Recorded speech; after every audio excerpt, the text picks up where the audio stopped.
بسم اللہ الرحمن الرحیم۔ 1 جنوری 2018 کا قصہ ہے۔ جناب عمران خان صاحب نے اپنے نکاح کے لیے یہاں سے لاہور کا سفر کیا اور میں بھی ان کے ہمراہ ہی تھا۔ وہاں پر ڈیفنس کے علاقے میں پہنچے اور بشیرہ بی بی صاحبہ کے ساتھ جو خواتین اس گھر میں موجود تھیں، ہم نے ان سے پوچھا کہ نکاح کے لیے جو شرعی تقاضے ہوتے ہیں اس کے مطابق سب کچھ ہو چکا، انہوں نے کہا ہو چکا، تو میں نے ان کا نکاح بشریٰ بی بی سے پڑھا دیا۔ اس کے بعد میں اپنے گھر واپس آ گیا اور میں محمد سعید خان، محمد حنیف خان صاحب کا بیٹا ہی بول رہا ہوں، اور پھر دیگر ذرائع سے بھی اور میڈیا سے بھی معلوم ہوا کہ جو مجھ سے کہا گیا تھا وہ درست نہیں تھا، تو شرعی اعتبار سے یہ نکاح فاسد ہوا۔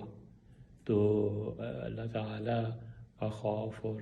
جواب دہی کا احساس، میں نے اس کے تحت ان دونوں حضرات کو بلایا اور پھر ان کا نکاح دوبارہ ہوا،